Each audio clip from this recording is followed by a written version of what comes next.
el cielo y la tierra, pero la tierra estaba sin forma y vacía. La oscuridad cubría la superficie de las profundidades y el Espíritu de Dios flotaba sobre las aguas. Y Dios dijo: hágase ahora la luz, y la luz se hizo, y vio que la luz era buena, y la separó de la oscuridad. Entonces llamó a la luz día, y a la oscuridad noche. Y luego dijo: que la tierra produzca criaturas vivientes, las criaturas que se mueven por el suelo, el ganado y los animales salvajes. Y así fue. Y entonces dijo: haré a la humanidad a mi imagen y semejanza. Así Dios creó al hombre, a quien amaba mucho, y plantando un jardín en el Edén, le preparó un paraíso. Pero tristemente, el hombre traicionó a Dios, fue engañado por la hábil serpiente, y cogió la fruta prohibida del árbol de la vida. El hombre perdió el paraíso que Dios le preparó.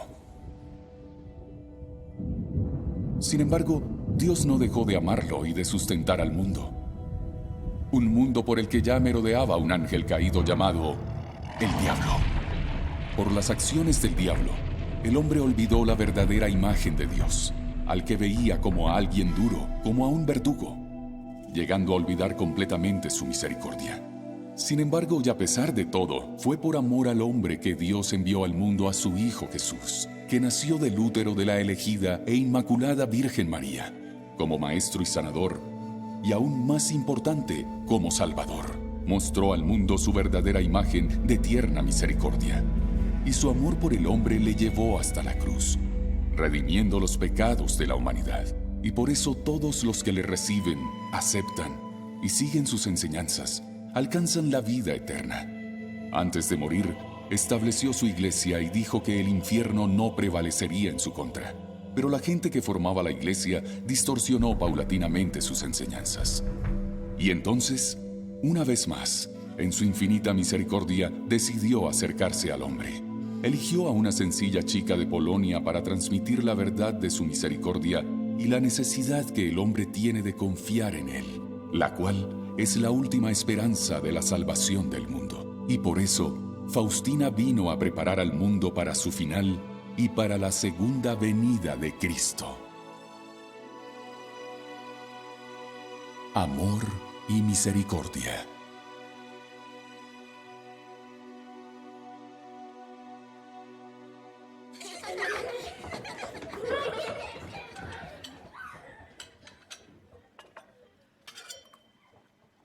No irás al convento. ¡No te lo permito! Y deja de pensar en eso. ¡Jesús me está llamando! ¡Basta ya! Haz caso a tu padre. Hija mía, vas a ser más feliz cuando puedas tener tu propia familia. Y te aseguro que entonces nos lo agradecerás. Es que no entiende nada.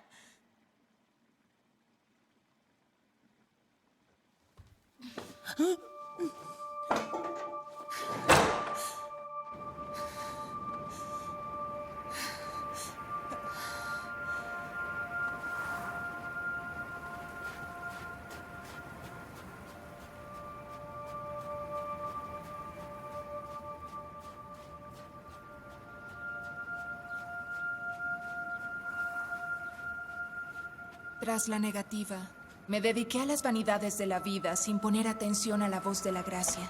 Traté de acallarla con la diversión. Interiormente evitaba a Dios y con toda mi alma me dirigí hacia la creación.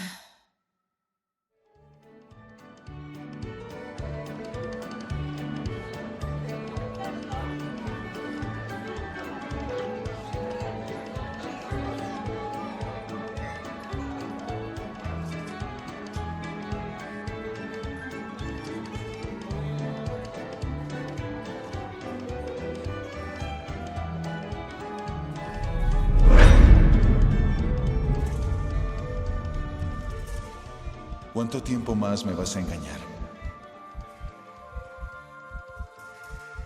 En ese momento, la encantadora música paró. La gente entre la que estaba desapareció de mi vista. Nos quedamos solo Jesús y yo.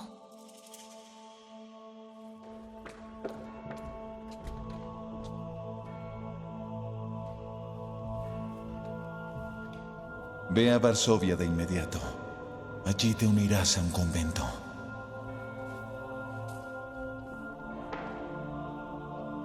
Esa experiencia mística a una joven de tan solo 19 años le cambió la vida por completo. Desde niña sintió en su interior la llamada de la vocación y habló de ello con sus padres, pero se opusieron tajantemente a sus deseos.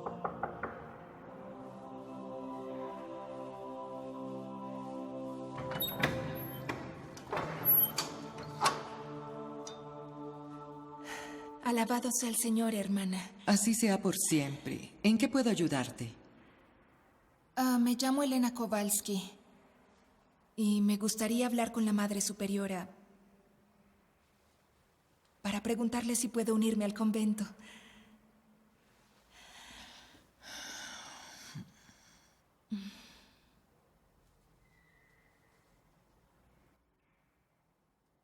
Lo siento, la Madre Superiora está ocupada. ¿Por qué nos ha elegido a nosotras? Jesús me ha llamado.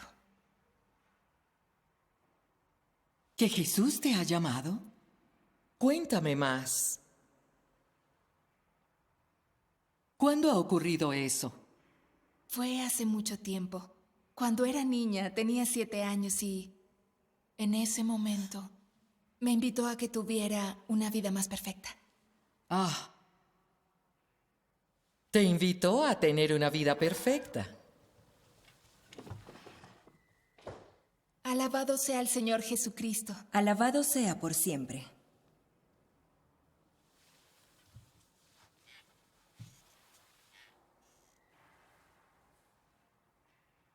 ¿Así que es cierto que quieres unirte al convento? Sí. Entonces dime, ¿por qué quieres unirte a nosotras? Cuando Jesús me llamó, le pregunté dónde debía servirle.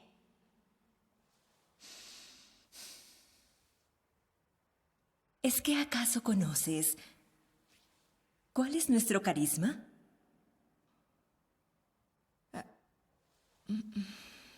¿Estarías dispuesta a trabajar duro? ¿Has servido alguna vez? Sí. Entiendo. No te quieren de vuelta.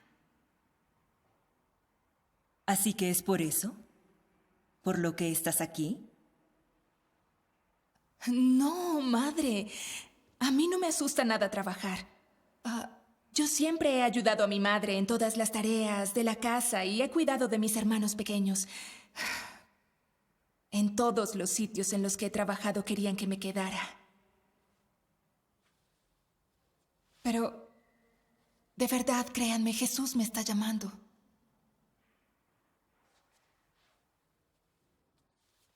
Pues si es así, te pido que vayas a la casa del Señor para preguntarle si Él te quiere allí. ¿Y quiere que vaya a la capilla? Claro. Pregúntaselo y con la respuesta vuelves aquí. Vale.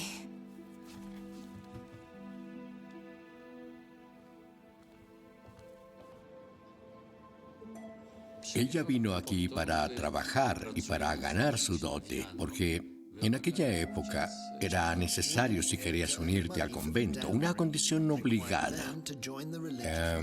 Cuando ella llegó, lo hizo con una pequeña mochila y con muy pocos efectos personales, porque ni siquiera tenía maleta.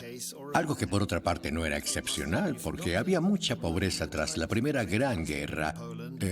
Y como los conventos también lo eran, no quedaba más remedio que las candidatas aportaran dinero. Así que ella tuvo que trabajar y ganarse la dote, pero no supuso ningún problema para ella. Al contrario, vivió esa etapa con alegría hasta cumplir su palabra. Este fue el último año de la vida de Elena Kowalski, de su vida secular. Y es como un perfecto laboratorio para conocer la humanidad, porque fue precisamente aquí donde se reveló esa ya tan madura humanidad de Helena en forma de gran responsabilidad por su trabajo. Trabajo multifacético, porque como sirvienta tenía que ocuparse de limpiar, cocinar y también de cuidar a los niños o atender a los invitados que venían a la casa de los Lipsic. Y todo lo hizo de manera muy eficiente. Era extremadamente inteligente, a pesar de tener muy poca educación. En todas partes se ganó una gran simpatía y se entregaba con pasión al cuidado de los niños que se encargaba. Sabía cómo jugar con ellos, les contaba historias que inventaba. Cuando ella se quedaba sin historias que poder contarles, improvisaba. Ella era una gran improvisadora de cuentos divertidos, siempre estaba feliz. Y por eso le pusieron el apodo de la chistosa.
Quiero que hagas algo por mí, que me pintes exactamente como me acabas de ver. Pero es que yo no sé pintar, señor. Lo llamarás Divina Misericordia. No tiembles. Tendrás un confesor para que pueda ayudarte a completar mi voluntad en la tierra. Pero la hermana Faustina no sabía pintar y no hubiera podido hacerlo por sí misma. Por otra parte, tampoco tenía un confesor que le ayudara en su trato con Jesús. Pero 2 años después, le dijeron que tenía que ir a Vilnius.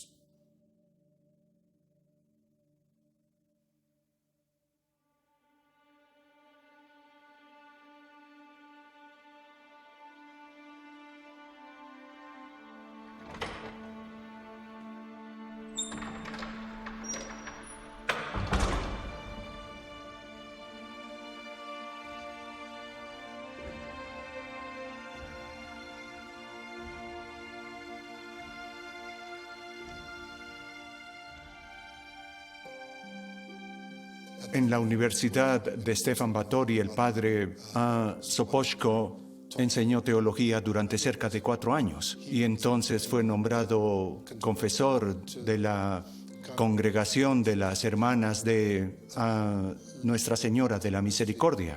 Y allí, transcurrido 1 año, fue donde él conoció a la hermana Faustina Kowalski, convirtiéndose en su confesor y también en su padre espiritual.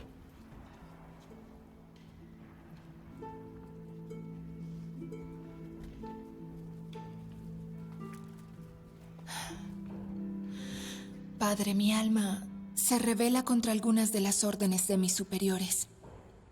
¿Puedo saber cuál de ellas no has seguido? Las he seguido todas. Entonces no es pecado. Jesús me lo ha dicho. Usted será mi confesor y mi guía. ¿Quién dices que te lo dijo? Jesús. ¿Nuestro Jesús? ¿Eso es lo que piensas, hermana? Sí. Yo a usted ya le conocía. Padre, el Señor me permitió que yo le viera bastantes meses antes de conocerle. Hermana, ¿tiene la cabeza en sus cabales? ¿Cómo dice?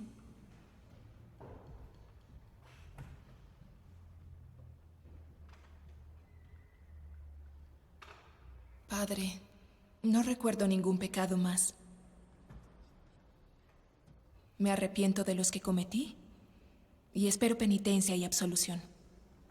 El padre Soposhko manejó la situación con sumo cuidado. Era un guía espiritual muy experimentado que sabía bien lo que tenía que hacer en ciertas situaciones.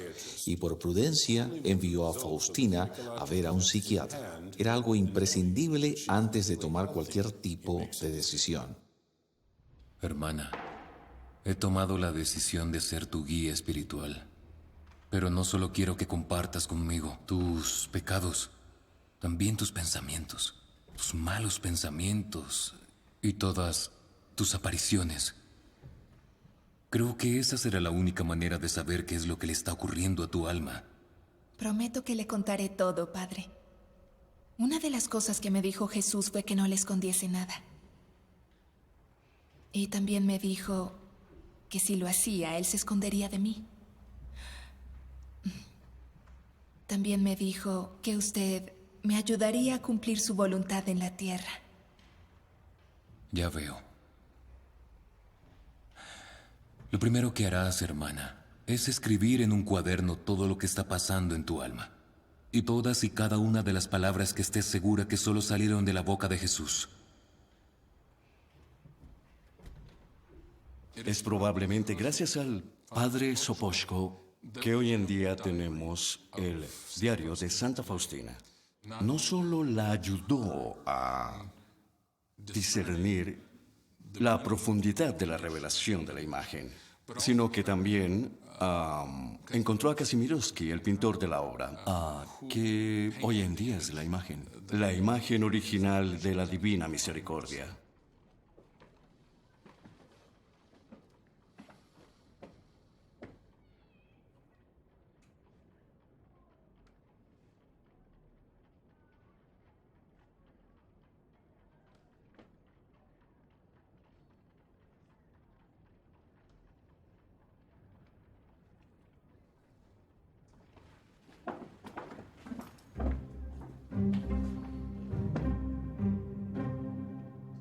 Eugenio Kazimierowski, podríamos decir, era un hombre culto, un artista pintor, pero también profesor, al que se veía a menudo en compañía de las élites de Vilnius. Podríamos decir de su personalidad que era un poco misterioso.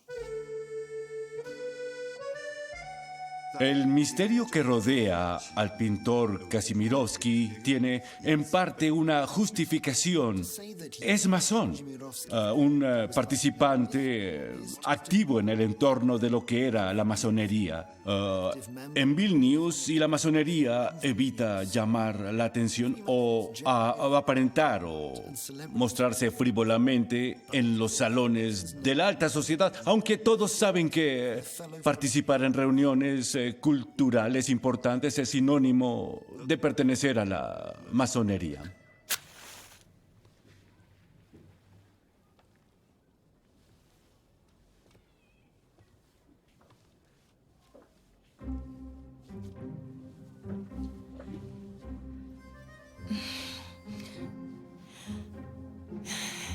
La cara tiene que ser más delgada.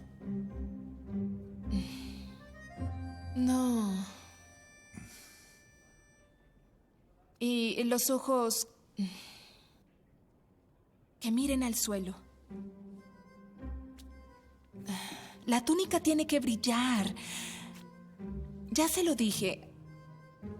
Acérquese, por favor.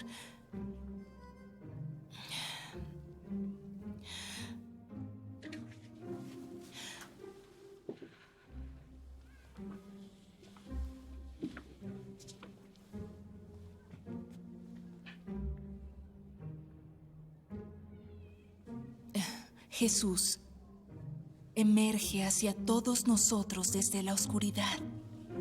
Los rayos, eso también lo dije, sí. No deberían ser rojos y blancos como lo es nuestra bandera nacional, sino blancos y rojos como el agua y la sangre. Hermana, blanco me pongo yo cuando usted se acerca a mí. Y rojo cada vez que se queja.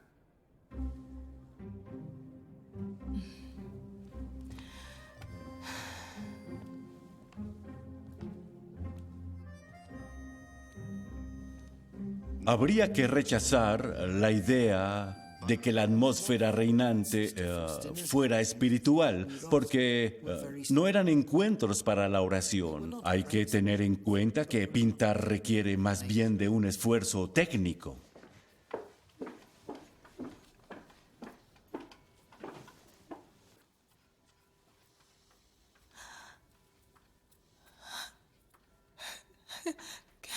¿Qué es lo que le ha hecho? Ese... ¿Sabe qué, hermana? A partir de ahora lo va a pintar usted. Pero... Déjeme.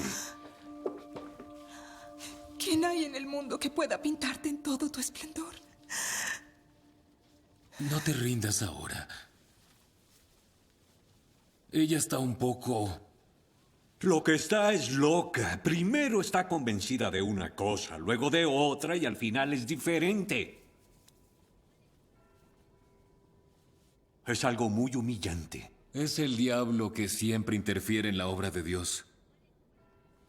Anda, termina el cuadro, te lo pido por favor.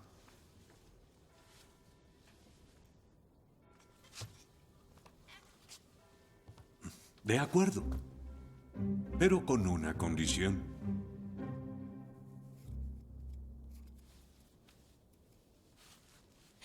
Espere.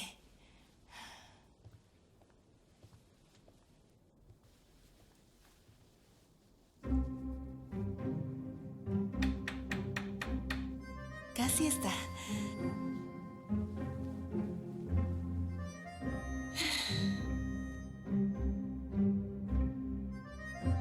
Necesito descansar un poco. La hermana Faustina fue al estudio del pintor durante el medio año que duró el trabajo y no paró de corregirle en todas y cada una de las sesiones. Y el resultado final entusiasmó a todo el mundo, no solo a la hermana Faustina, también a Jesús. El Señor le dijo a la hermana Faustina, la grandeza del lienzo no reside en la pintura o el pincel, sino en la misericordia que brota de mí. Eso es lo más importante del cuadro, el pensamiento, su mensaje teológico.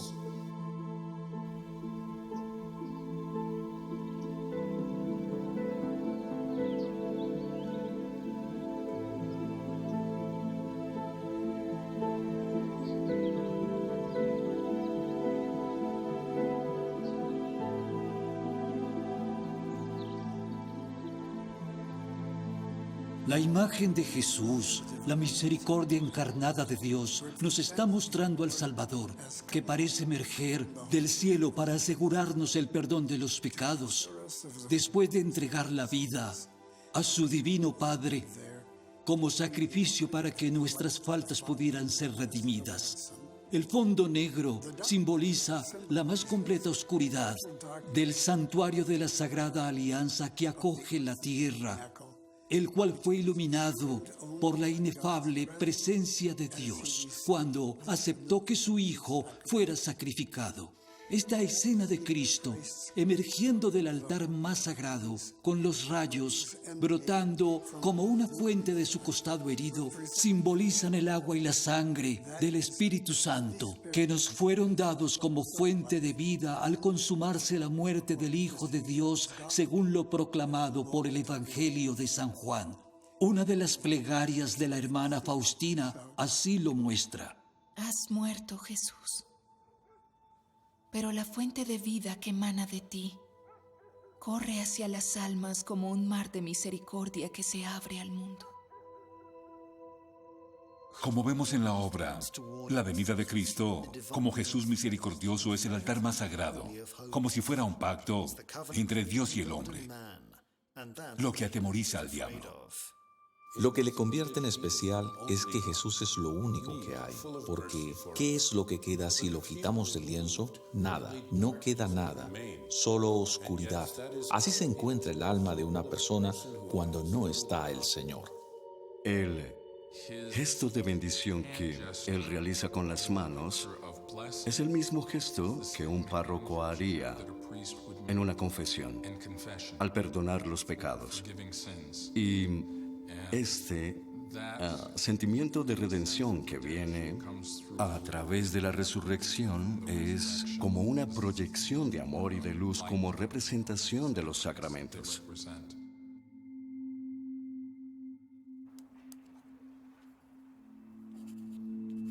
A través de esta imagen daré mucho favor a las almas, y dejaré que toda alma sedienta de Él vaya a Él. Y digo que toda alma que acoja esta imagen no perecerá. También le prometo, aquí en la tierra, una victoria sobre los enemigos, y especialmente en la hora de la muerte, porque yo mismo le defenderé como mi gloria. Jesús preguntó a Faustina por la obra varias veces. Él quería que fuese expuesta para todos, celebrada por todos. Y fue así como la hermana Faustina se lo transmitió a su confesor. Fue en el aniversario del jubileo de la redención del mundo. El rector de la parroquia de la Puerta del Alba le dijo al padre Sopocko que dijese unas palabras. El padre Sopocko aprovechó esa intervención para pedir que el cuadro fuese expuesto a todo el mundo en la galería que la parroquia tenía dentro de sus instalaciones. La gente pudo admirar la obra en la galería mientras él pronunciaba un apasionado discurso, como siempre que hablaba de la misericordia divina, porque le inspiraba y su pasión inspiraba a todos. Observó que el Jesús del cuadro cobraba vida y que los rayos de su corazón atravesaban el corazón de los hombres.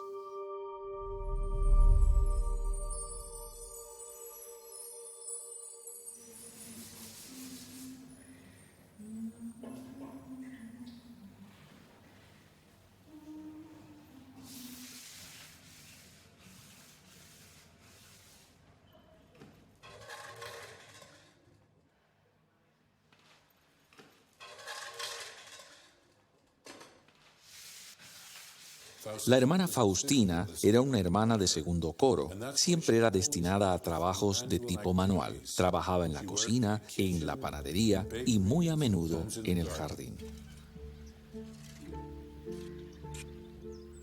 Gris y monótona vida, ¿qué tesoros me escondes? No hay 2 horas que a mí me parezcan iguales. La monotonía y la ausencia de color desaparecen cuando miro la vida a través de la fe.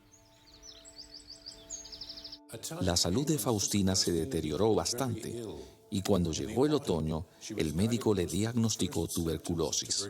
Espiritualmente, era la respuesta de Jesús a su intenso deseo de querer sufrir con él, unida a su pasión para salvar a las almas del castigo eterno. Padre nuestro que estás en los cielos. Padre mío, escúchame, te lo ruego. Pero gradualmente su salud empezó a mejorar y en primavera ya se le empezó a ver de vuelta en el jardín.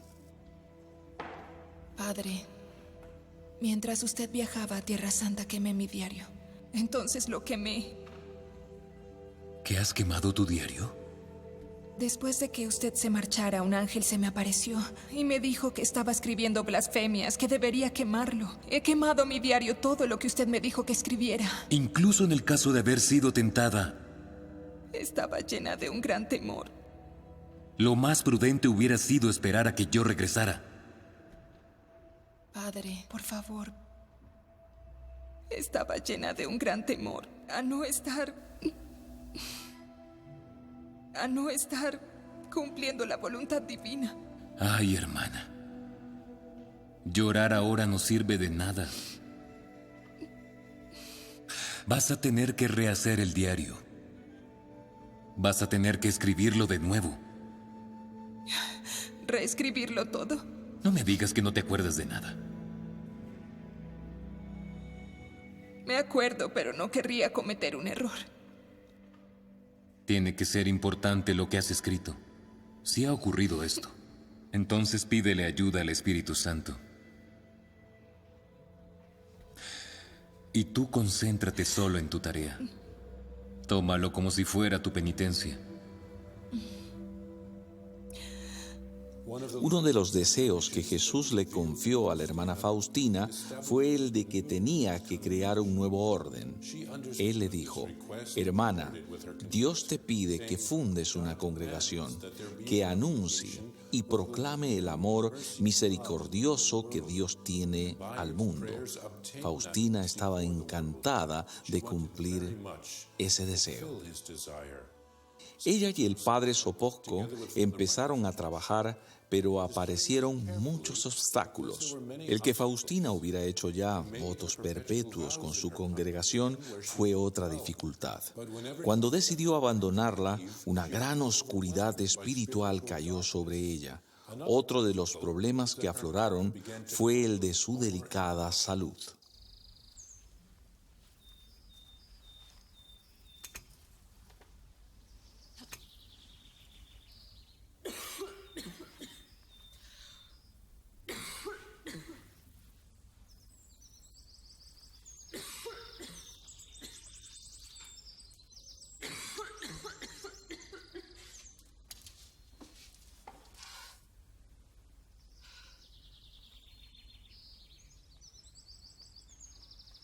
Hermana, vamos, levántate, tenemos que adornar el altar ahora mismo.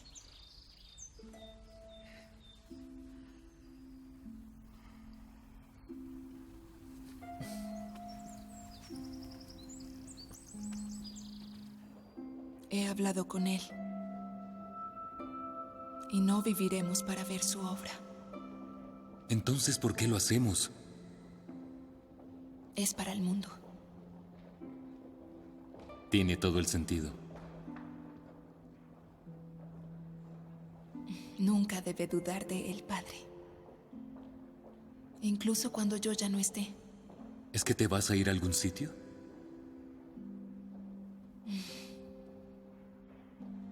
Cuando la ingresaron en el hospital para infecciosos de Brodnik en Cracovia, el padre Sopocko se acercó a visitarla y le preguntó: hermana, ¿qué vamos a hacer? Ya tenemos el cuadro, pero no la festividad ni una congregación. Entonces Faustina le respondió: no se preocupe, hablaré con Jesús y mañana le contaré qué me ha dicho.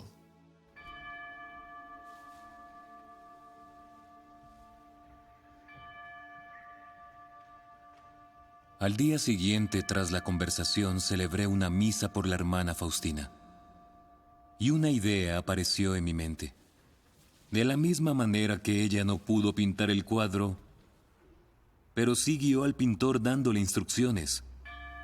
Ahora nosotros no podemos crear una congregación, pero sí podemos recibir instrucciones.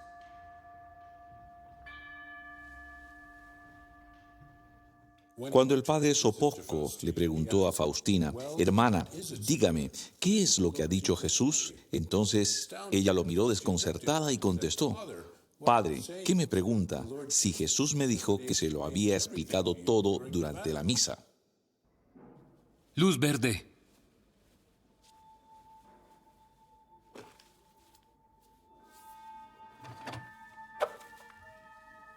Tenemos el imprimatur.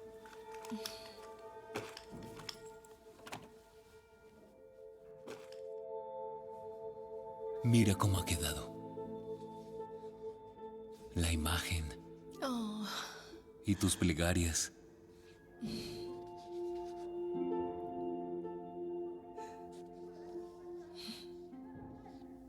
En cuanto a La congregación se creará. Tiene que centrarse en la celebración de la Divina Misericordia.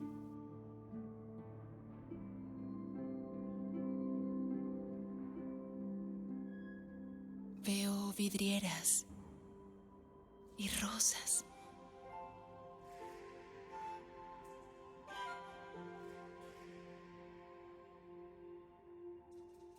Toda la nueva congregación será creada aquí. No podré hacerlo sin ti. Padre, sabe que voy a apoyarle hasta el final.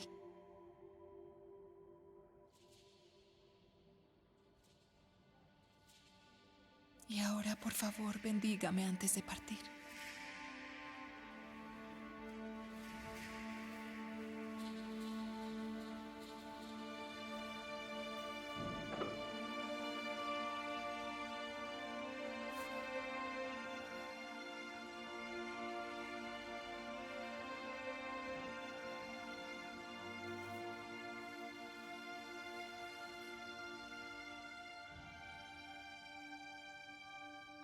Te ruego, hermana, que me bendigas a mí.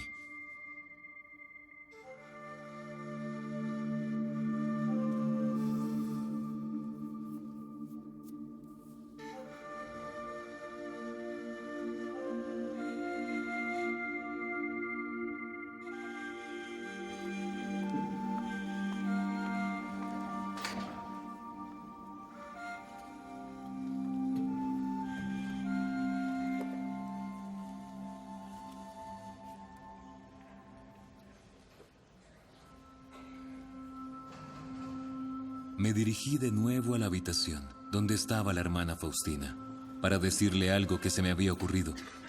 Pero al abrir la puerta, la vi sumida en un éxtasis espiritual, lo que confirmó definitivamente mi creencia de que la persona que estaba viendo era realmente una santa. El padre Sopotko sintió el peso de la importancia de quien hizo girar las ruedas de la causa. Ella había ido llevando el peso de la voluntad de Jesús y ahora estaba muerta. Se había ido, así que él se sintió abandonado porque estaba solo.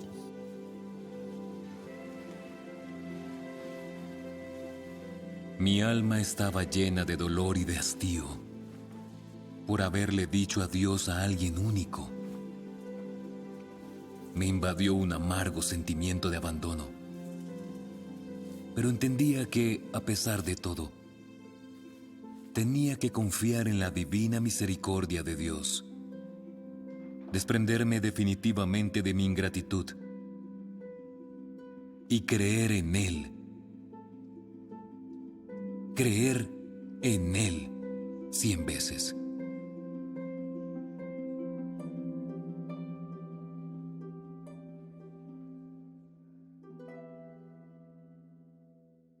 El día que falleció, sobre las 4 de la tarde, el padre András la pudo confesar por última vez. Durante la cena, sonó una campana que anunciaba a las hermanas que la hermana Faustina iba a morir.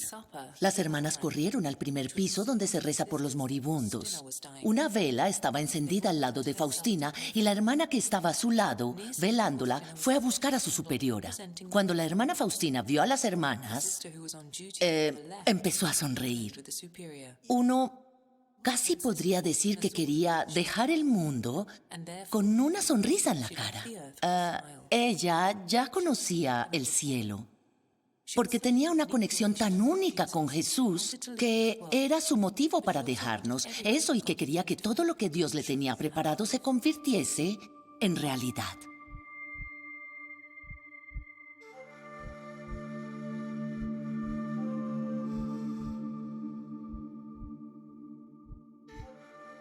Dios no negará a nadie su misericordia. El cielo y la tierra podrán cambiar, pero la misericordia divina es eterna.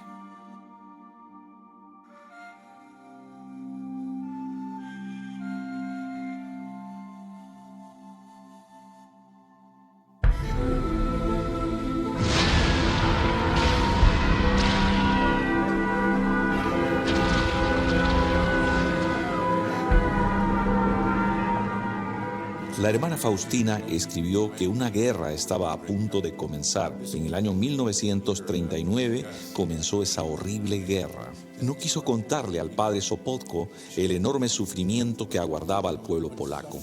Se cubría la cara con las manos y decía que esos horrores eran inexpresables.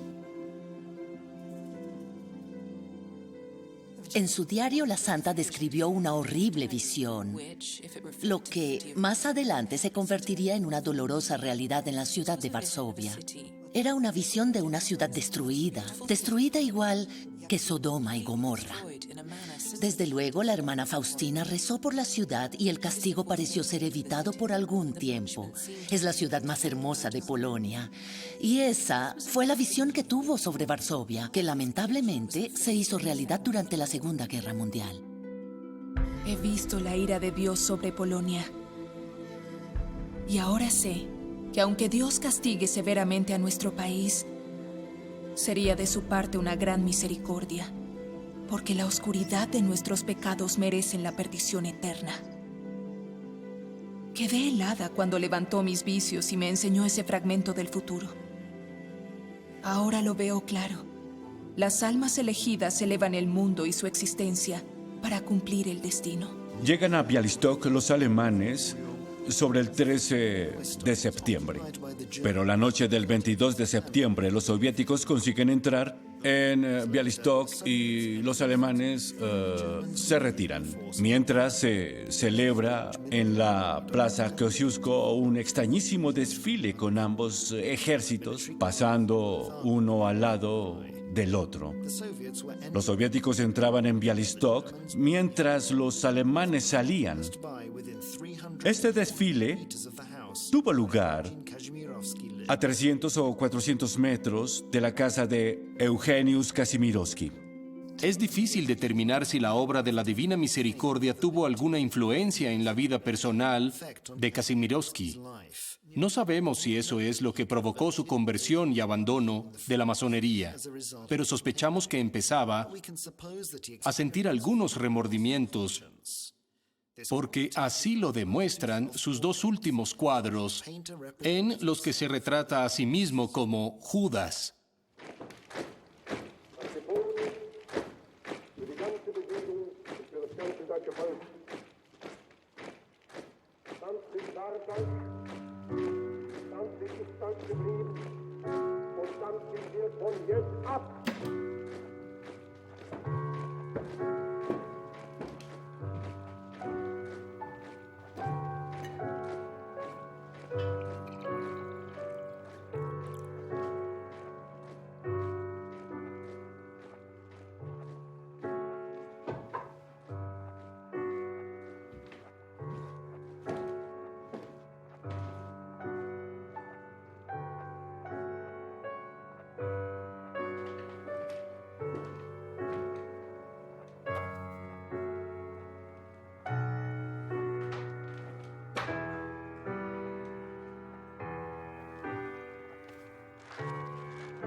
Que nuestros juicios de las almas terminen, pues la misericordia divina es inescrutable.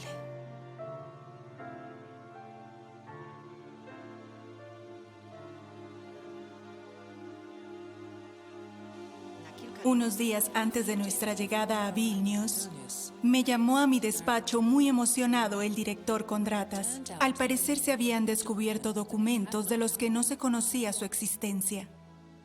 Fue una gran sorpresa para nosotros cuando hace poco salieron a la luz estos importantes documentos y empezamos a estudiar el primero, que era un documento manuscrito de la obra de Sopoćko sobre el culto de la Divina Misericordia. Y en su interior había una carta, y la carta escrita en latín, dirigida al Vaticano, explicaba la necesidad del culto y mostraba con evidencias el trabajo que él había preparado. Y esa fue una interesante y maravillosa sorpresa para nosotros, y creo que es asombroso que tengamos los documentos. A su excelentísima y muy reverenciada eminencia, Confío en que su honorable excelencia considere aceptar este tratado adjunto sobre la misericordia de Dios y la necesidad de instituir una festividad de la misericordia. La carta encontrada en Vilnius está relacionada con la visita que el padre Sopoćko hizo a Roma. El padre Sopoćko llegó a Roma un Viernes Santo y al día siguiente él quiso reunirse con el que entonces era el secretario de Estado para darle la petición sobre la festividad de la misericordia, pero ese día era el sábado de Pascua y como todo el mundo sabe, ese sábado la gente está de vacaciones. Así que le redirigieron a una congregación que estaba fuera de la ciudad, que también estaba cerrada, por lo que al padre Sopoćko no le quedó más remedio que contactar a un polaco de la curia que le recomendó que empezara a tramitar toda esa cuestión a través de la Conferencia Episcopal Polaca y la Nunciatura Apostólica en Varsovia. En el material anexo a la carta del padre Sopoćko se había incluido el contenido de las revelaciones de la hermana Faustina, la coronilla a la Divina Misericordia, la letanía y el cuadro de la Divina Misericordia. Probablemente se desestimó por considerar que no eran del todo fidedignos al no estar autentificados. Seguramente por ese motivo no obtuvieron respuesta. Esto es algo que ocurre muy a menudo con este tipo de revelaciones. La iglesia es muy cuidadosa con este tipo de cosas porque la verdad tiene muchas y diferentes fuentes y eso suele llevar mucho tiempo de rezos y de estudio antes de que la iglesia salga y diga: esto es verdad. El culto a la Divina Misericordia comenzó a extenderse durante la Segunda Guerra Mundial, no solo en Polonia, sino también en el extranjero. Una de las personas que quedó fascinada por este culto fue el padre Józef Jarsenboks, que se reunió con el padre Sopoćko en Vilnius.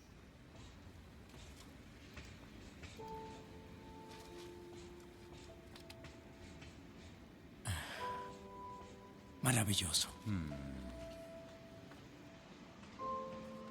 ¿No te parece? Y al final la eligió a ella. Tenemos diplomas y doctorados y por eso creemos ser inteligentes. Pero somos incapaces de escuchar. Por eso fue a ella. ¿Puedo llevármelo a América? Sí, por supuesto. Te lo entrego confiando en que puedas llevar su palabra a tus hermanos y a todo el continente. Si las revelaciones son ciertas, será la gracia de Dios la que dé a conocer la Divina Misericordia. Al padre Jarsenboski se le había ordenado que informase siempre cada 24 horas de su lugar de residencia. Así era como la NKVD tenía el control sobre su vida y sus actividades. Jarsenboski, temiendo la deportación a un campo de trabajo, se escondió en diferentes lugares, viajaba de noche, porque la altura que él tenía, 2 metros y 10 centímetros, le hacía fácilmente reconocible.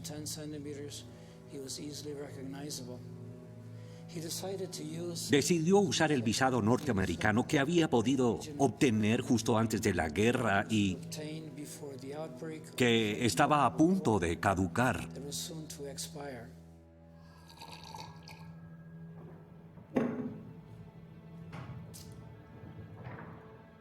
Dígame, ¿cuál era su trabajo en Varsovia? ¿Cómo sabe que yo estuve allí? Aquí soy yo el que hace las preguntas. ¿Por qué no ha informado?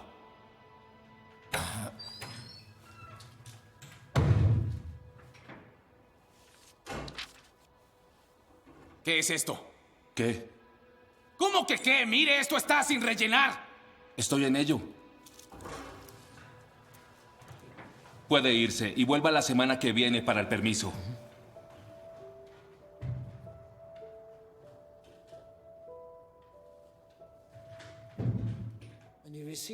Cuando recibió su permiso de salida, estaba convencido de que todo había sido obra de la Divina Misericordia. Así que prometió que si conseguía salir del país, dedicaría su vida a difundir la divina misericordia.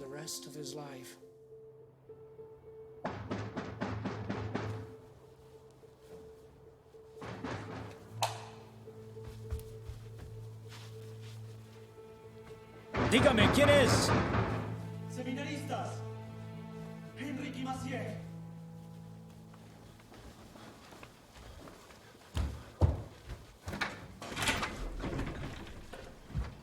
Pasad, decidme, ¿qué está ocurriendo? Tiene que huir. La NKVD le está buscando. Este es un billete a Kaunas, a las 5 de la mañana. De ahí viajará hasta Vladivostok y luego a Japón. Dios mío, protégeme. Que Dios os bendiga. Corred, no sea que alguien nos vea aquí. Vamos, daos prisa.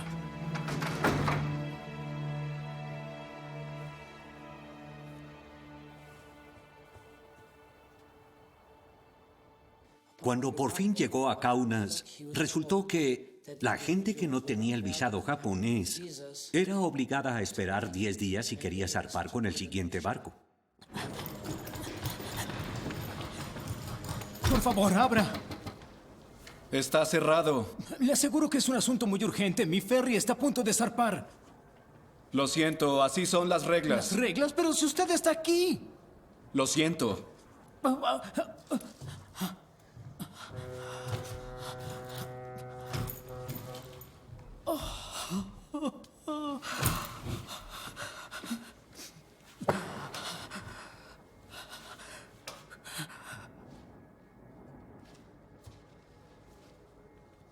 Jesús, creo en ti. Jesús, creo en ti. Jesús, creo en ti. ¿Pasaporte?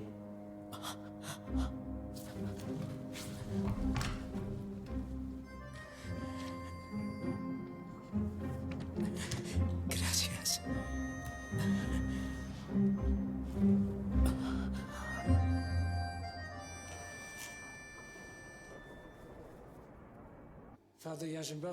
Jarzembowski estaba totalmente seguro de que la divina misericordia le estaba marcando el camino.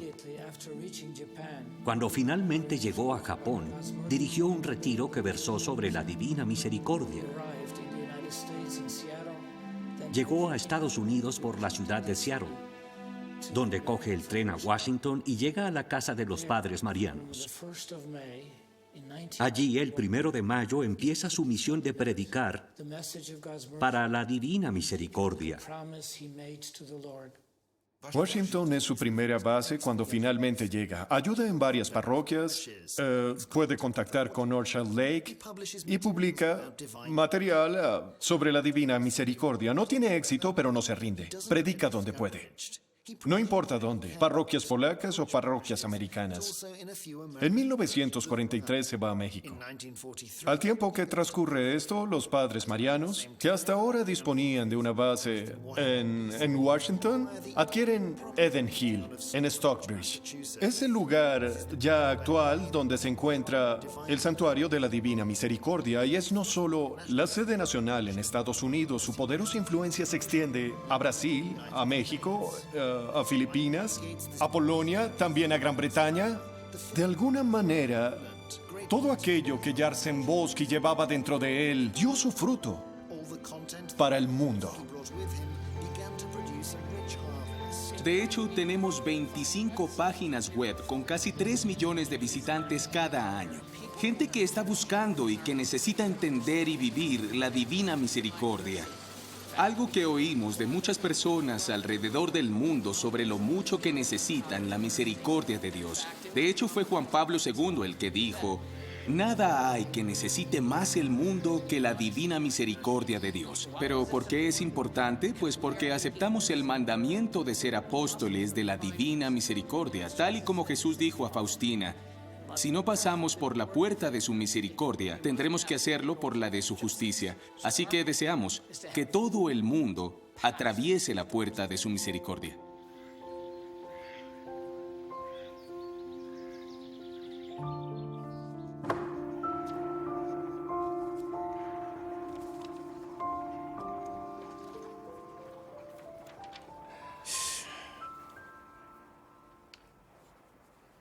¿Esto qué es? ¿Eso? Sí, aquí vuelves a poner Osnaski. Podrías haberte inventado algún apellido nuevo. Es bastante popular ese apellido. Hasta podrían ser parientes.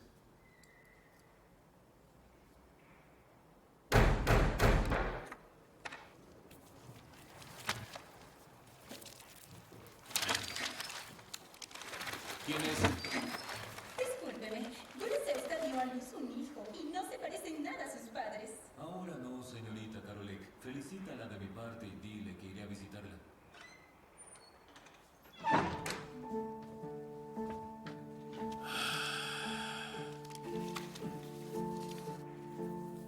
Tendrías razón.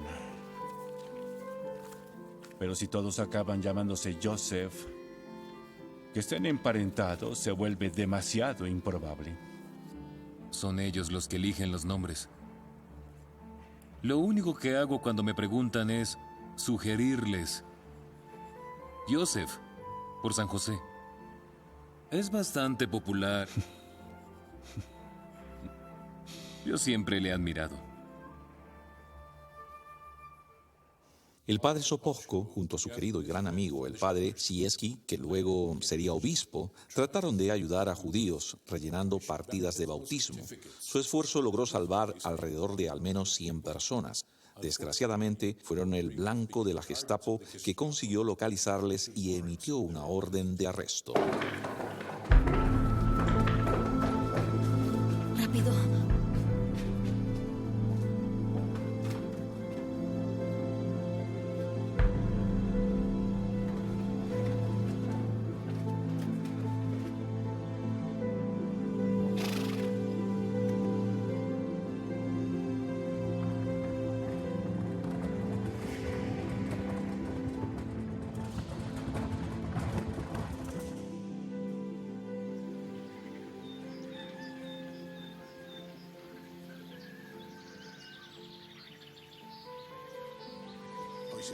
El padre Sopocko era también el confesor de las hermanas Ursulinas y por eso éstas se lo llevaron a la villa de Karnivor, que era un pequeño pueblo a 12 kilómetros del centro de Vilnius al que se llegaba por una pista de tierra. Se lo llevaron a una casa que sigue siendo la misma que puede verse hoy, donde también se escondían 2 monjas, como queda reflejado en los documentos que aún hoy se conservan en los archivos municipales. Y allí fue donde el padre Sopocko vivió bajo un nombre falso durante casi 2 años, porque había una orden de búsqueda y captura contra él. Pero que gracias a la magnífica relación entre las hermanas y los vecinos entre todos, le ayudaron a conseguir nuevos documentos. En Karnivor, él se hacía llamar Vakuav Rosievich y la gente del pueblo pensaba que era carpintero.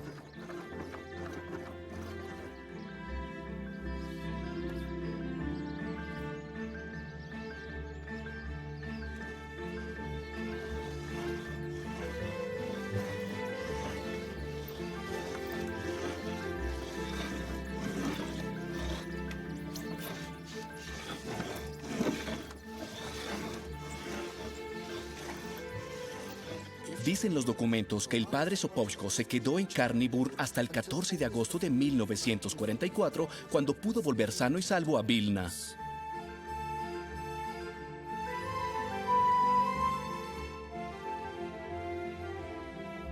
Una miembro de la congregación mariana fue a ver al padre Sopocko a la villa Sarniburn. Su nombre era Yadiva Usinska y le dijo que quería poner en marcha la nueva congregación de Jesús. Le había encomendado a Faustina, como ella misma relata en su diario. Poco tiempo después, a los 6 meses, más candidatas se habían unido a ella.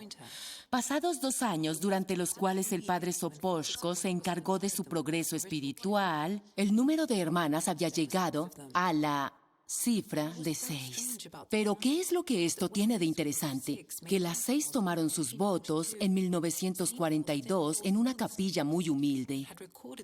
Tal y como, exactamente como Faustina había descrito con detalle en su diario algún tiempo atrás. Era otro día cuando vi en una capilla a 6 hermanas que recibían la Sagrada Comunión, que les era dada por nuestro confesor con sobrepellis y estola. En la capilla ni había bancos, ni estaba decorada. Cuando hablé con la única de las 6 hermanas que pusieron en marcha la congregación y que sigue viva, Adela Alibekov, ella pudo relatarme lo siguiente. Cuando finalmente llegamos a Vilna, tuvimos la suerte de encontrarnos con un monasterio carmelita que nos permitió tomar los votos en el interior de su capilla. Allí todos estaban preparándose para la evacuación. Se habían llevado todo lo que contenía la capilla, excepto un reclinatorio. Y siguió diciendo, vi que solo había un banco para arrodillarse en la capilla y entonces yo pensé, ¿quién se pondrá en él? ¿Nosotras? ¿El padre? Y puso el banco detrás de una puerta y cuando hizo eso, Adela empezó a llorar. Ella entonces no sabía nada del diario de Faustina, donde está escrito que serían 6. Que no habría adornos ni bancos para arrodillarse. El caso es que las 6 empezaron a rezar al Señor. Yo, postrada a los pies de la Suprema Majestad. Oh Jesús, cuánto me regocijo en tu visión de que la congregación se convertirá en realidad. Ya no asomará en mí ninguna duda, ninguna sombra, porque veo la gran gloria que le ofrecerá a Dios. Será el reflejo de ese mayor atributo que está en Él.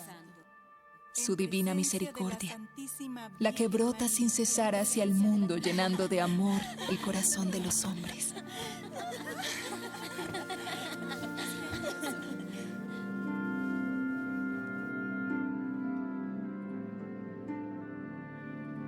En 1949, muchas iglesias en Vilna tuvieron que cerrar, incluida la iglesia de San Miguel Arcángel, que le faltó muy poco para ser completamente destruida. Los retablos, altares, las obras de arte, monumentos, piezas, todo fue destruido o robado. Pero esta imagen fue abandonada porque no se la consideraba una obra valiosa. En los años 50, 2 hermanas de la congregación mariana, Yanina y Bronisława, utilizando seudónimos, intentaron comprar el cuadro de la Divina Misericordia. ¿Qué quieren?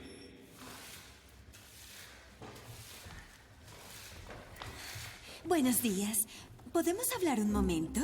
Queríamos preguntar por el cuadro que está allí, ese viejo. ¿Por qué? Porque no vale nada. Es que fue mi tío el que lo pintó y lo queríamos como recuerdo. Me temo que ese cuadro pertenece al Estado. Pero sí es un cuadro feísimo. Es una lástima que ocupe un espacio en las nobles salas del Estado. Pero se me ha ocurrido que quizá podríamos ahorrarle la vergüenza de tenerlo ahí expuesto si nosotras accedemos a comprárselo a usted por un precio simbólico. ¿Un precio simbólico? ¿Y qué precio podría salvar la buena reputación del Estado? Maricia.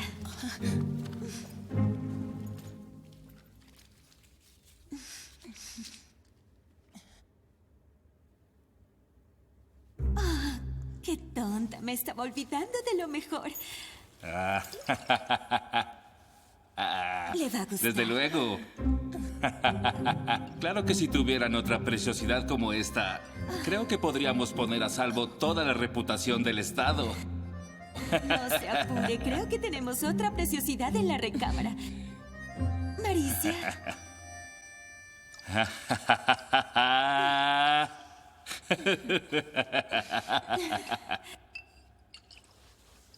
El cuadro recuperado así milagrosamente fue llevado a una iglesia de Bielorrusia y allí fue colgado en lo más alto, por encima del presbiterio. Y eso, sin duda, fue lo que finalmente lo salvó, porque cuando en los años 70 los comunistas convirtieron la iglesia en un almacén, ni siquiera se molestaron en quitarlo de ahí. Que la imagen no desapareciera es algo increíble. Como bien dices, es un verdadero milagro que no acabará perdiéndose durante la guerra. Es como una historia de detectives. Primero se salva cuando fue llevada a Bielorrusia y en 1996 vuelve a Vilna. Desde luego, es una historia increíble. Una señal de que Dios quería preservar y dar la imagen a todo el mundo. Me quedé mirando la imagen y pensé, Dios mío, es una pesadilla, una horrible pesadilla. El cuadro era de naturaleza rectangular, pero había sido agrandado por la parte superior, añadiéndole un remate semicircular porque así era el nicho del altar. Por suerte, al ser dos piezas separadas, no supuso un problema. Pero el lienzo iba a necesitar un trabajo exhaustivo. Manchas, grietas, algunos puntos blancos, un desastre y luego los repintados. Dios mío. Y además la cara de Jesús tenía el aspecto de un sacerdote espantoso. Y pensé, si esto lo llega a ver la Santa Faustina, que puso tanto esfuerzo y amor para que se pudiera hacer, se echaría a llorar. Miré de nuevo el cuadro y vi que la imagen estaba bastante repintada. Y no repintada una vez, sino probablemente varias veces, que la imagen estaba agrietada y que alguien la impregnó con cera, lo que seguramente propició un desplazamiento de los colores hacia el amarillo y el verde. Así que me di cuenta de que había muchas cosas que hacer porque es una pintura muy joven, es una pintura de los años 30. Y si una pintura tan joven se encuentra tan deteriorada, la restauración se complica mucho. La pintura estaba apoyada sobre otro lienzo, por lo que estuvo sujeta a fluctuaciones de temperatura y humedad todo el tiempo. Y además de eso, la guardaron enrollada en un ático que fue lo peor y lo mejor que le pudo pasar. Porque gracias a eso sobrevivió.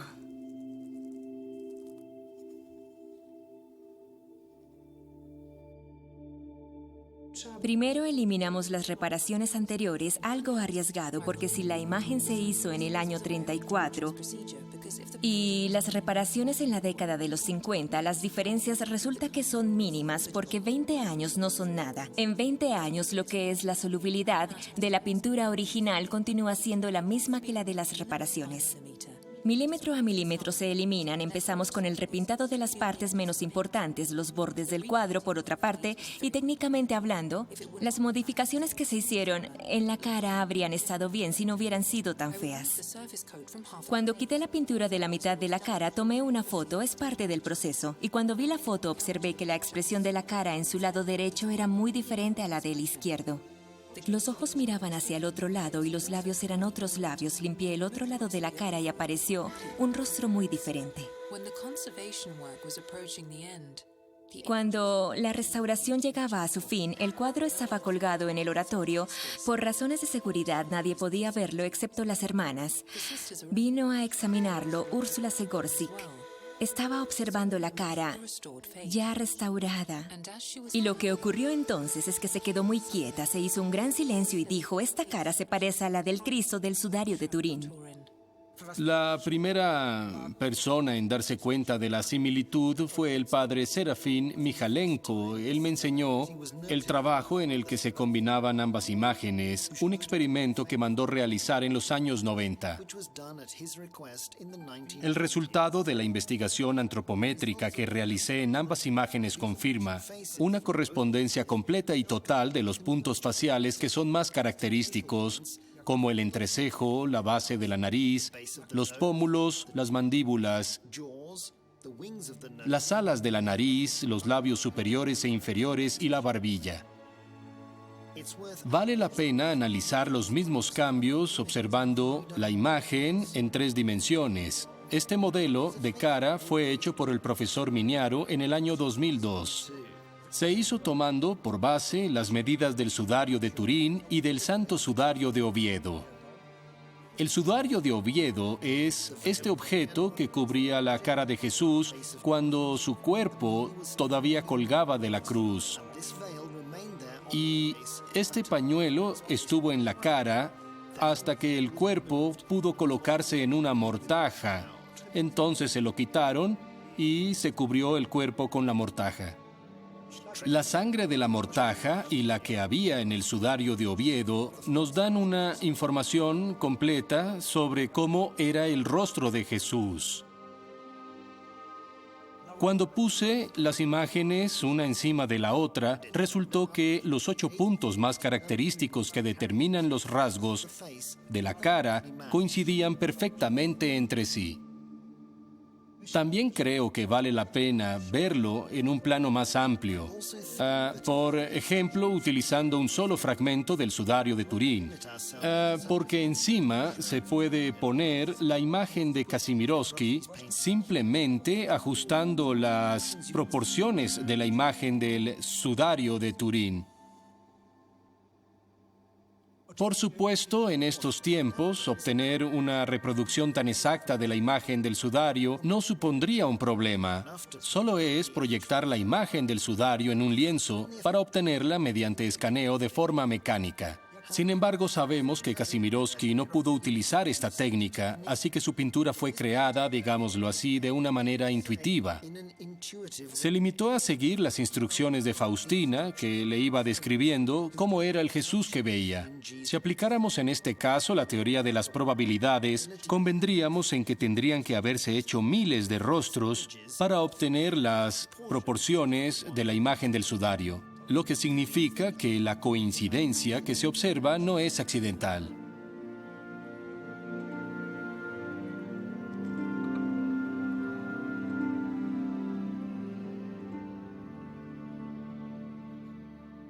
Reconozco lo siguiente, que la Suprema Congregación del Santo Oficio, tras estudiar las visiones y revelaciones de la hermana Faustina Kowalski, hermana de Nuestra Señora de la Misericordia, y que falleció en el año 1938 cerca de Cracovia, dictamina lo que a continuación se dice. Se hace necesario prohibir la difusión de imágenes y escritos que exhorten la devoción a la Divina Misericordia, en las formas propuestas por la hermana Faustina. Asimismo, la tarea de eliminar las imágenes antes mencionadas que puedan haber sido ya expuestas al culto, se confía al uso prudente de los obispos.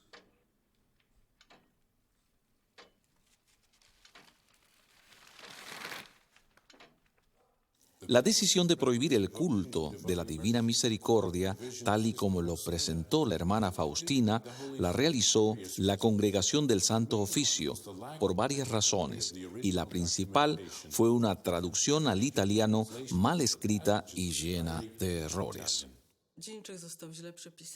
No transcribieron bien el diario y por eso fue mal traducido. Tampoco incluía comentarios teológicos adecuados. El documento tenía tantos errores que fue el motivo por el que la Santa Sede lo prohibió. La prohibición iba por un lado, pero la segunda parte de ese decreto era muy clara. Dar un serio toque de atención al padre Sopoćko gravissimum monitum y ser amonestado por la Santa Sede es un hecho bastante serio.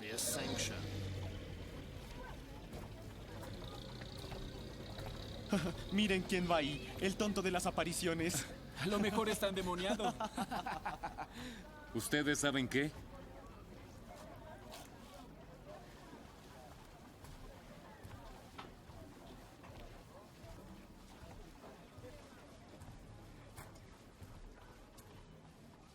No viviré para verlo, pero ustedes sí. Ella algún día será santa. Y el culto de la Divina Misericordia será una fiesta que celebren todos.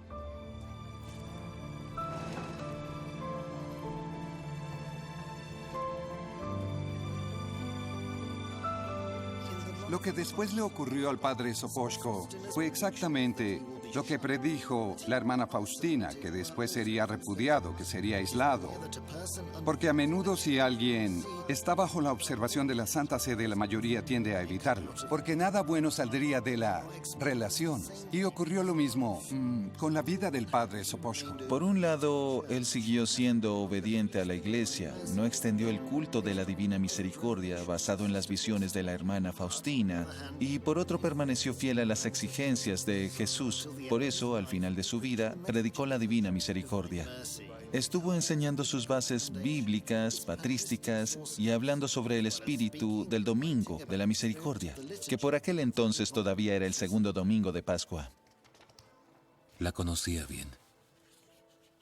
Y no estaba loca. Tenía el alma más humilde y hermosa que he conocido nunca. Todo lo que ella dijo acabó convirtiéndose en realidad. La guerra, las dificultades, la congregación. Sí. Es extraordinario. Le agradezco mucho la información.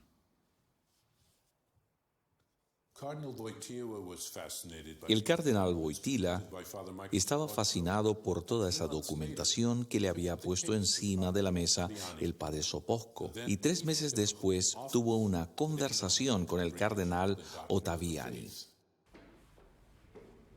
Quería pedirle su sincera opinión, cardenal, sobre la historia de las visiones y revelaciones de Faustina Kowalski. Mi opinión es que ya es hora de que comience el proceso de reunir la información. Tenemos que investigarlo. Si todo hubiera sido una mentira, el culto no habría sobrevivido. Y se está extendiendo a pesar de la prohibición por todo el mundo. Es cierto. Investígalo porque los testigos siguen vivos. La prohibición sobre el culto de la Divina Misericordia tenía sus ventajas porque a las revelaciones originales de la hermana Faustina a menudo se le añadieron detalles que la mayor parte de las veces eran teológicamente imprecisos. Y por este motivo la Iglesia necesitó tiempo para poder limpiar la verdad manifestada por Cristo.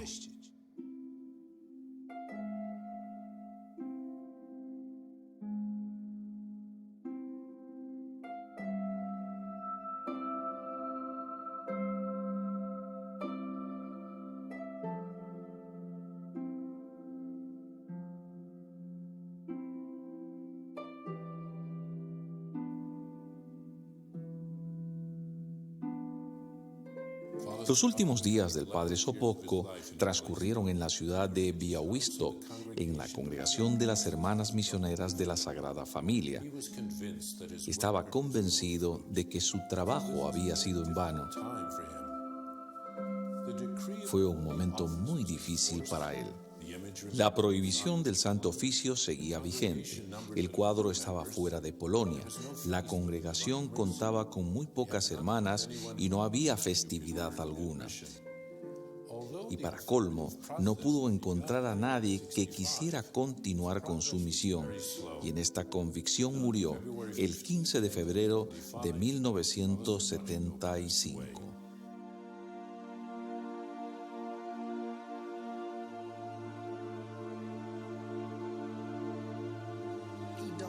Murió el día del santo de la hermana Faustina.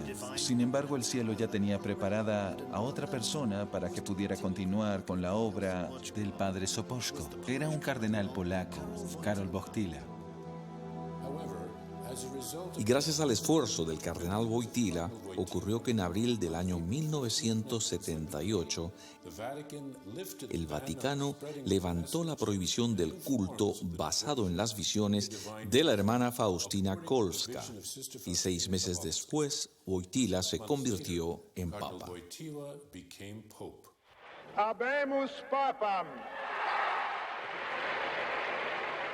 Eminentissimum ac reverendissimum Dominum Carolum Sancte Romane Ecclesiae Cardinalem Wojtyła.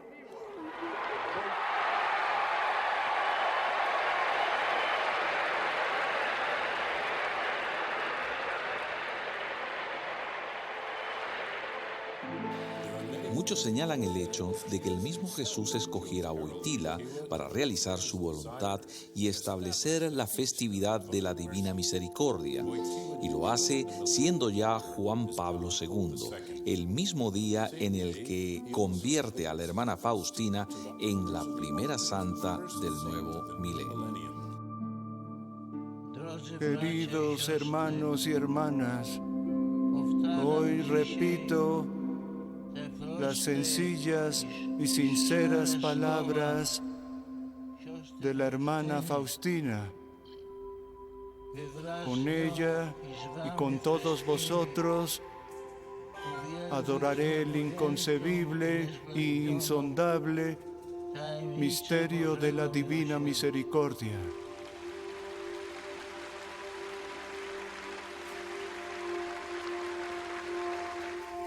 Si leemos la encíclica Dives in Misericordia de Juan Pablo II en su punto 13, podemos encontrar una idea bastante cercana al corazón del padre Sopoćko, y es la siguiente. La divina misericordia como atributo de Dios es la realidad más importante para el hombre, la más grande. Lo que me llegó muy adentro y guardo en mi corazón fue lo que Juan Pablo II dijo en la primera encíclica sobre la divina misericordia. Dijo que el mundo de hoy, la sociedad está olvidando la propia idea de la misericordia.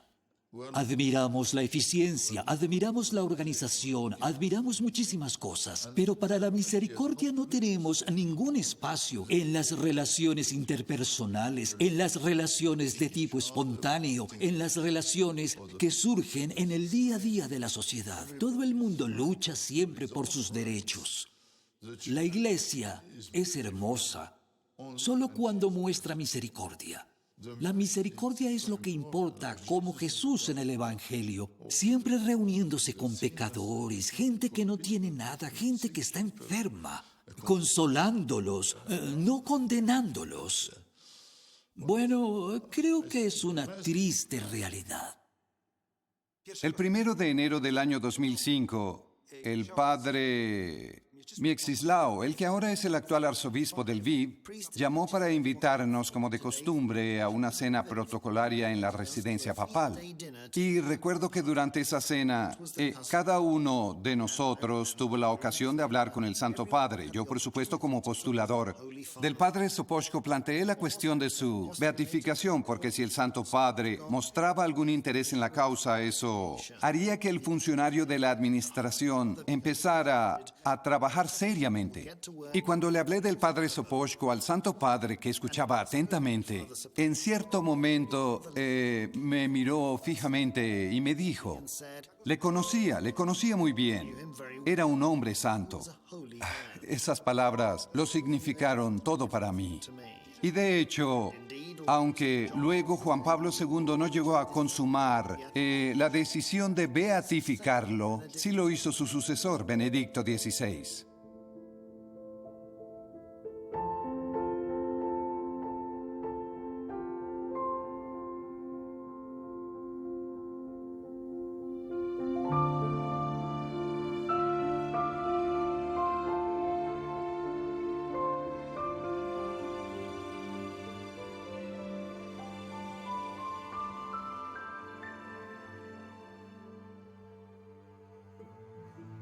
Jesús misericordioso, nos has dado la coronilla.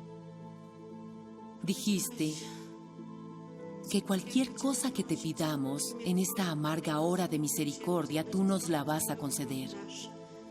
Estoy rezando por los enfermos. Es a través de tu pasión, de tu sufrimiento y de tu sangre que te pedimos fuerza en pos del sufrimiento de nuestros pacientes, en pos del sufrimiento de sus familias y de todos nosotros. Padre eterno, te ofrezco el cuerpo y la sangre, el alma y la divinidad de tu amado Hijo, nuestro Señor Jesucristo, como pago de nuestros pecados y los del mundo entero. Señor, ten misericordia de nosotros y del mundo entero. Por su dolorosa pasión, Señor, ten misericordia de nosotros y del mundo entero. Por su dolorosa pasión, Señor, ten misericordia de nosotros y del mundo entero. Por su dolorosa pasión, Señor, ten misericordia de nosotros y del mundo entero. Por su dolorosa pasión. Cuando en el año 2008 se me envió aquí para que ayudara a levantar el primer hospicio en Lituania, yo sentí que todo me superaba. No paraba de repetir, Jesús, confío en ti. Pero poco tiempo después topé con la realidad. Las obras ya habían comenzado y nos dimos cuenta de que nos faltaba liquidez. Entonces escribí una carta de renuncia a las superioras de mi congregación y Mientras tanto, algunos de mis amigos me visitaron con sus hijos. Entre ellos había una chica de unos 20 años que se electrocutó cuando tenía 5 y que por eso no podía caminar y apenas hablar. Se podría decir que salvó su vida por un milagro. Hoy, por explicarlo sencilla y llanamente, diré que es una persona totalmente discapacitada. Entonces, al verla, me puse a llorar y dije, se acabó, renuncio, volveré a Gosuf, esto es demasiado. Entonces, lo que ella hizo fue poner suavemente su mano en mi hombro y preguntarme, dime una cosa. Tú eres de la orden que siempre dice, Jesús, confío en ti, ¿verdad? Yo respondí lo que cualquier hermana hubiera respondido, sí, Asia, eso es.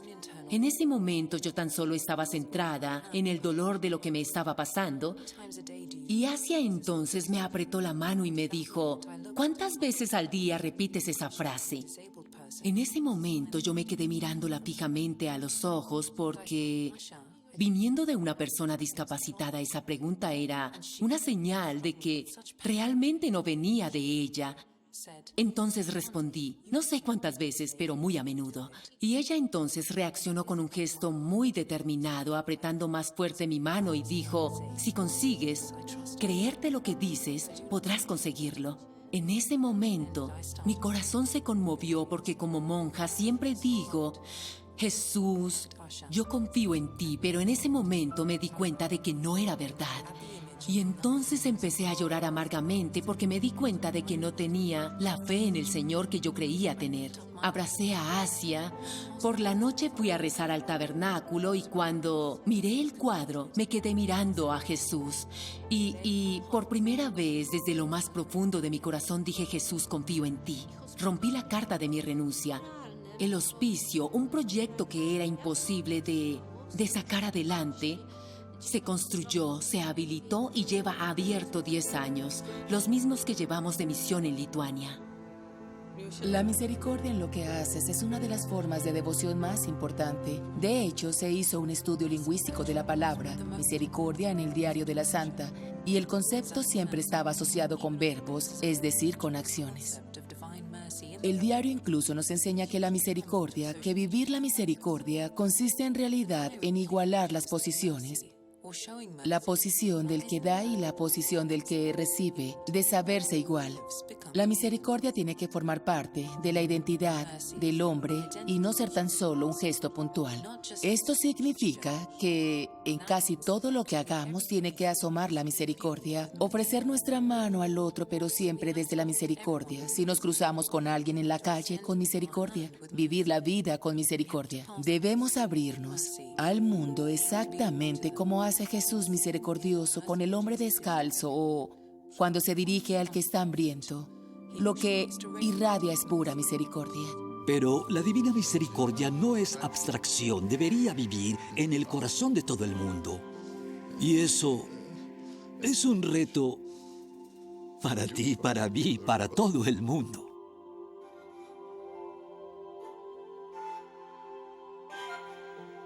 Dios Padre misericordioso, tú que has querido mostrarnos tu amor por su Hijo Jesucristo y lo has derramado sobre nosotros a través del Espíritu Santo.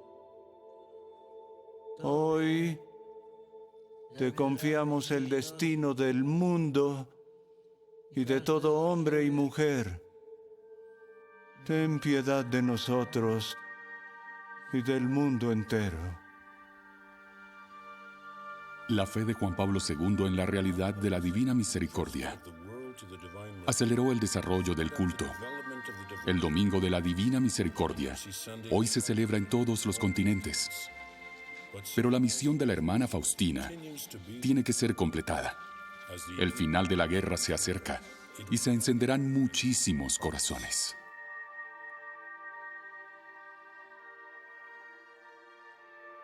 Estoy segura de que mi misión no acabará con mi muerte, sino que empezará. Oh, almas que dudáis, os voy a destapar el cielo para convenceros de la bondad de Dios, para que no hagáis daño al dulce corazón de Jesús con vuestras dudas. Dios es amor y misericordia.